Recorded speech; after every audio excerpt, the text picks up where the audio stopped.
बहुत समय पहले की बात है। किसी जंगल में एक खरगोश अपने परिवार के साथ रहता था। खरगोश जहाँ रहता था वहाँ आसपास बड़े जानवरों की संख्या ज़्यादा थी। खरगोश और उसका परिवार हमेशा इस बात से डरे हुए रहते थे कि कोई जानवर आकर उन्हें नुकसान न पहुँचा दे। उन्हें अपने घर के आसपास जरा भी हलचल सुनाई देती थी तो झट से अपने बिल में छुप जाया करते थे। दूसरे जानवरों का डर उन पर इस कदर हावी था कि उनकी आहट भर सुनकर उनमें से कुछ खरगोशों की डर से मौत हो गई थी। यह सब देखकर खरगोश बड़ा परेशान रहता था।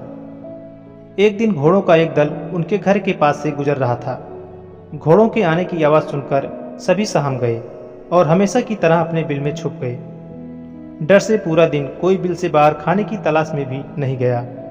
अपने परिवार को इस हालत में देखकर खरगोश बेहद दुखी हुआ।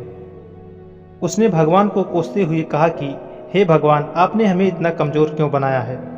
इस तरह जीने का क्या फ़ायदा जिसमें हर दिन अपनी जान को लेकर डर और भय बना रहता है। तभी सारे खरगोशों ने मिलकर फैसला लिया कि हर समय डर और भय के चलते बिल में छुपकर रहने से अच्छा होगा कि सब मिलकर एक साथ अपना जीवन त्याग देते हैं। सभी खरगोश इकट्ठे होकर आत्महत्या करने के लिए नदी की ओर निकल गए। नियत समय पर खरगोश और उसका परिवार नदी के पास पहुंचे। नदी के पास कई सारे चूहों के बिल थे।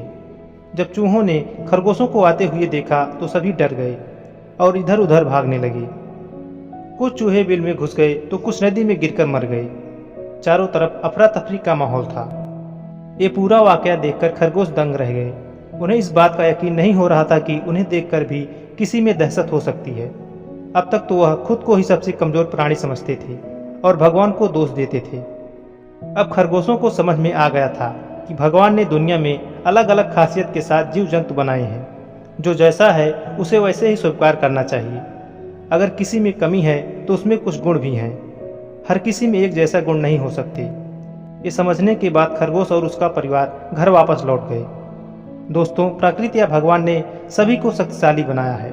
बस फर्क इतना है कि सभी अलग अलग क्षेत्र में अव्वल होते हैं। इसलिए हमेशा कमजोरी से भागने की जगह उसे ही अपनी ताकत बनाएं। तो दोस्तों, ये कहानी आपको कैसी लगी नीचे कमेंट बॉक्स में जाकर अपना कीमती कमेंट हमें लिखकर जरूर भेजें। वीडियो को लाइक और अपनों के साथ शेयर जरूर करें, जिससे यूट्यूब इस वीडियो को और लोगों के पास भेज सके, जिससे लोग मोटिवेट हों और जीवन में कुछ अच्छा करें। और चैनल पर नए हैं तो प्लीज़ चैनल को सब्सक्राइब करें और अपने आसपास स्वच्छता बनाए रखें। तो मिलते हैं ऐसी मोटिवेशनल और रोचक कहानी लेकर। तब तक के लिए नमस्कार। जय हिंद।